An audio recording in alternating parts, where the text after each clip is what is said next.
What happened now? Wednesday, where I talk about random events that I found wildly insane on a Wednesday.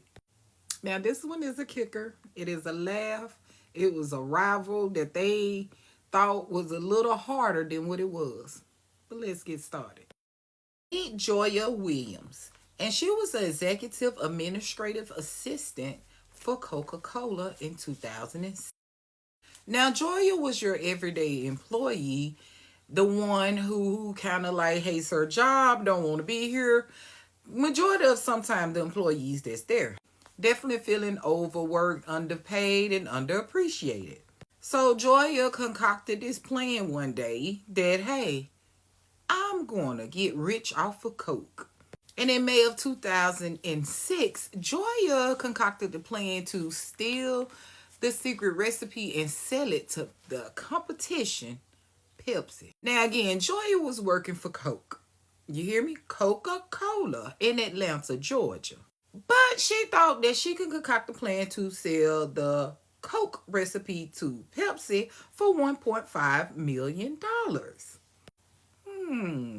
Now, Joya had a plan up her sleeve, right?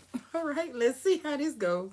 Now, while working, Joya do her investigating, and she started finding secret documents, and she started finding the recipes, and she was even able to get her hands on a recipe that she stole from work one day. Now, as she's concocting this whole plan up, she has accomplices with her, whose name were Ibrahim, Dimson, and Edmund Duhaney, and I couldn't get a picture of him.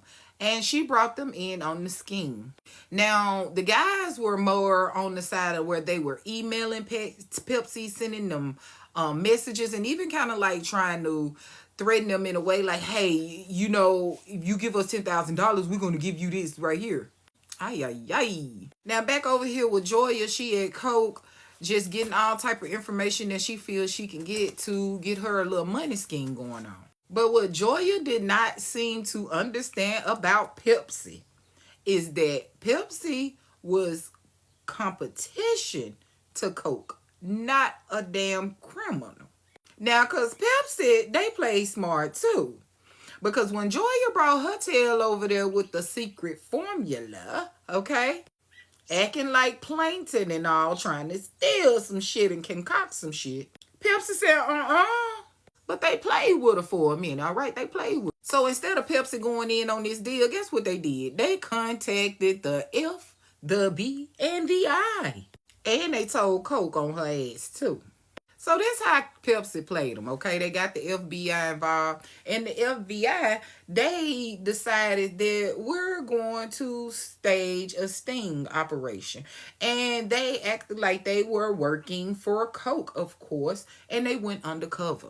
Now, I'm not going to lie, y'all. With this plot, I think somebody was on some, using some. Because it seemed like they was getting more desperate and desperate with the money. It started from $1.5 million to $30,000 to $10,000. It's numbers all over the place. But when Pepsi go in for the sting, and they all, these are the undercover cops dressed up like Pepsi executives. And the guy accomplice, they go in and they handing a recipe to the Pepsi people in the envelope. And they were expecting $30,000 from it. And boom, when they did that, the police, the FBI police, they came out right on, you under arrest. Okay, they tried to put it in a little Girl Scout box cookie like they were selling cookie. Y'all ass finna get it. Joya and both of the accomplices was taken down that day. Well, not that day, but the sting operation went down on July the 5th of 2006, and that's when they were arrested. So, of course, y'all know Coke threw them charges on Joya, and Pepsi said, gotcha, wrong one. We are rivals. We are not no damn criminals. We ain't trying to buy shit. Pepsi said they got their own original taste, and Coke does too, and they like to keep it that way.